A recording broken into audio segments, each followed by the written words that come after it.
I'm very keen to talk to you about rail strikes, of course, but I just want to start with a story that The Times is reporting, which is saying that the limits on taking liquids into airports or onto aeroplanes are going to be stopped by 2024. Is that correct? Well, I understand that story's off the back of some commentary from one of the bosses of an airport, and I'm afraid you'll know our usual practice on security matters is we don't comment on security matters. I think it's quite important. I'm now responsible for setting the security regime for our aviation sector. So, if there are any changes coming, we'll set those out for people in due course. But at the moment, the regime is as it is, with the strict limits on the liquids people can take on planes. I mean, The Times are saying that because of advancements in scanners, the limits are going to be unnecessary. I mean, that would be quite welcome news for travellers, wouldn't it? Well, look, I'm sure people would like to not have those limits, but they're in place for a very good reason. And if that should change in the future, then obviously we'll set that out. But, the security regime's in place for a reason. It's important that people follow it. We always keep these matters under review, but at the moment, the position is as it is. OK. Now, you're meeting with the RMT tomorrow, the rail union. What's your message going to be? Well, look, the reason for meeting them, very clearly, I'm not negotiating with them. That's very clearly for the trade unions and the employers, Network Rail and the train operating companies. But I do think in this case, it's important to meet with the unions. This isn't just... These strikes are not just about pay. This is about long-running talks that are actually about delivering rail reform. People will know that because of the pandemic, significant number of people have stopped using railways. The number of passengers is around 80% of what it was pre-pandemic. That set up some very significant financial challenges for the industry. I want a thriving, viable, financially sustainable railway. That's the only way you actually secure the jobs of the RMT's members. So it's the same shared agenda, and I want to set that out to Mr Lynch and the other trade union leaders about that being our ambition. And I would urge him and the other trade unions to get round the table. I'd urge them to call off the strikes, get back round the table with the employers, try and hammer out some of those reforms that are necessary and which deliver the savings that can then help pay for pay rises for his members, and deliver a better service. These strikes are going to be damaging for passengers. They're going to be really disruptive. For the first Christmas we've had that hasn't been impacted by COVID, big hit for the hospitality sector. How much will it cost the economy, you think? Well, look, it's going to be a very significant cost. It's going to be... No, I haven't, but we've already heard some very significant cost estimates from from UK hospitality. That's a sector that was hit during COVID. I spoke up for that sector when I was on the backbenches. The Prime Minister, when he was Chancellor, tried to protect that sector. And these rail strikes are going to be very damaging. They're going to be damaging for the people in the rail industry who are going to lose their pay and their overtime, but they're going to also hit people in the hospitality sector. They're going to be damaging for passengers. And I would still urge the unions to call off the strikes, get back round the table and try to hammer out an agreement. And that's what I'm going to be saying to Mr Lynch when I meet him tomorrow. I mean, you're saying there that you're not involved in the talks, that they're between the RMT and the train operating companies. I guess some of our viewers will be thinking, hang on, you're the Transport Secretary, why don't you get involved? Surely this is exactly the minute for you to actually try and make a difference. Just look at the dates of the strikes, the 13th, 14th, 16th, 17th of December, the 3rd, 4th, 6th, 7th of January. Just when people, as you say, hospitality industry, people are going to be trying to find go and see their families. They're going to be wanting to get into the Christmas spirit. Why don't you get involved? Well, look, they are very damaging, and I am involved in the sense I'm going to set out very clearly what our ambition is, why it's important that the unions reach a deal with the employers. But the detail matters here. So it's about the specific reforms that Network Rail need to see in their maintenance operations. It's about the specific reforms we need to see in having a 7-day railway, more flexible railway. And it's about pay as well, isn't it? What do you think of inflation? Inflation's 11%. Is it fair for transport workers to be expecting to see their pay matching inflation? Well, look, the difficult challenge, look, we've seen big challenge for the economy because of COVID. So that was a 1 in 300 year hit to the economy, and we're recovering from that.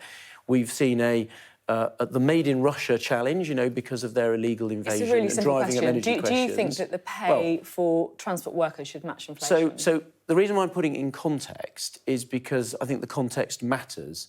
The most important thing for everybody in the country, whether you're a transport worker or or some other public sector worker or someone in the private sector, is that we get inflation under control. That's why the Chancellor set out a credible economic package last week in the autumn statement. So that's the context. What's the answer? Well, and so that means that although I completely understand why people facing these cost of living pressures want more pay, the government is simply not in a position to pay inflation pay rises. And if we were to do so, the danger is that we would embed inflation, and that wouldn't actually be in anyone's long-term interest. What's in people's interest is that we get inflation driven out of the system so that it comes back down to a lower level. We see interest rates then falling. That's how we get a long-term sustainable position. I accept it's difficult for people. The Chancellor made that clear last week. None of this is easy, but there is a context here, and I think that's important for the rail unions to understand, as well as other people who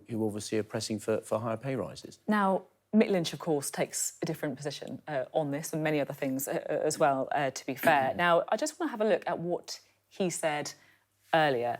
He said the Secretary of State, rather than sitting on his hands, has got to get down to the serious business of creating a settlement. Yesterday, I was told by the most senior person working for the train operating companies that he's been stopped from offering us a deal. He's being prevented from doing that by the Department for Transport, and it seems they're stuck on the idea of continuing this dispute into the new year. Is that right, that the DfT, the Department for Transport, and yourself, as the Secretary of State, are blocking the train operating companies from offering a deal? No, look, at the end of that quote there, where Mick Lynch was talking about us wanting this to go into the new year, we absolutely do not. I don't want any strikes to take place. So is he lying? I want the dispute to be settled. Look, I'm not going to get into throwing accusations around. I want to have a sensible conversation with him tomorrow where I set out the context of what we're trying to achieve, which is recognising the railway industry has had a big hit because of the pandemic.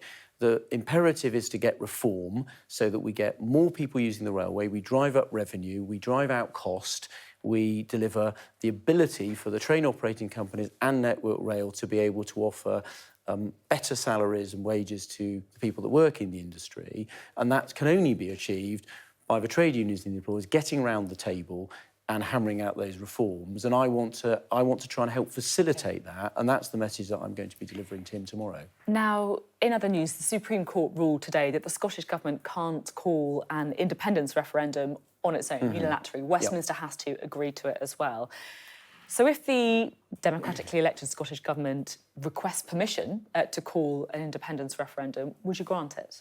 Well, look, the government made it very clear today. The Prime Minister was asked this question, or variants of it at Prime Minister's questions today, and he made it very clear, look, the priority for, I think, the people of Scotland and indeed everyone in the UK is to focus on the issues facing the country, which is deal with the economic challenge, protect people from energy price rises and the consequences of the war in Ukraine. And that requires the UK government and the Scottish government working together. And I think the really a positive thing that the Prime Minister did. He was the first Prime Minister for many years to go to the British-Irish Council. He sat down with the Scottish First Minister. They had a very sensible conversation about priorities, and I think that partnership working is what we need to see, and that's the priority, I think, for the UK government. You talk about the priorities of the Scottish people, but Scotland has voted for the Scottish National Party.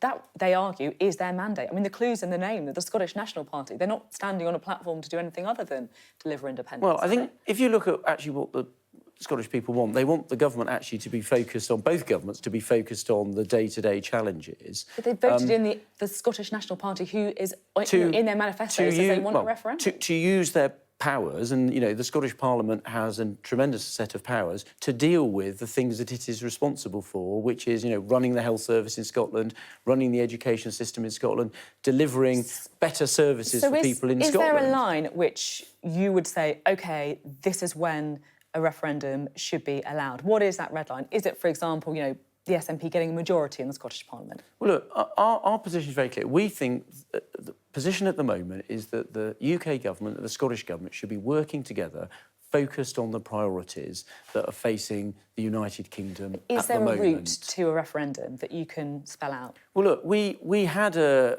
referendum in 2014, and the position that was agreed and that was settled, not just between Westminster and the Scottish Government, but actually agreed across Civic Scotland was that that was a once-in-a-generation referendum, and we've respected the result of that referendum. And that referendum was that Scotland stayed in the United Kingdom.